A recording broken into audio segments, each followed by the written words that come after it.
Ashamaa dhaggeeffattootaa fi jaallatamtoota maatiiwwan keenya. Kun odeeffannoo wayitaawaa qabatee kan isiniif dhiyeessu miidiyaa Kiiloleedha.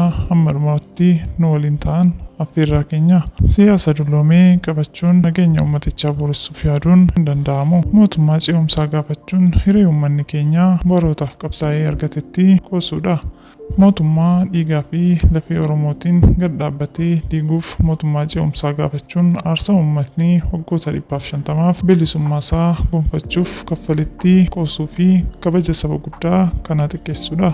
Maanguddoon gadaa isaanii xumuratan Daawud Ibsaa fi Marraa Guddinaa silaa hooggansa aangoorra jiraniif fakkaataatti firii fi bu'aa qabsoo Oromoo itichuu qaban irratti gorsa kennuu osoo qabanii faallaa kanaatiin ergama guddaa diinotaa galmaan ga'uuf karoorfachuun shira hamaa dhaabbachuu qabudha. Hojii ABO fi KFO guyyaa 4f maqaa mariitiin hoteela Ililliitti hojjetan mootummaa uummataan filatamee fonqolchuuf kaayeffatee kan ka'edha. Murni dhaabbatee hafee fi ofiifuu ce'umsisaa barbaachisu akkamiin kan biraa ceessuuf caccaba. Uummanni keenya erga ce'ee waggoota 7ffaa qabateera.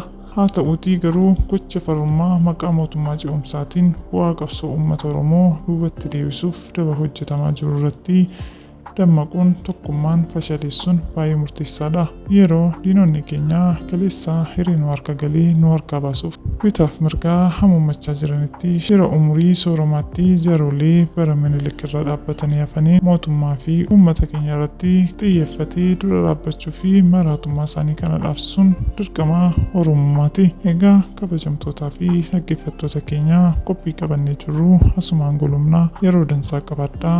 Galatooma.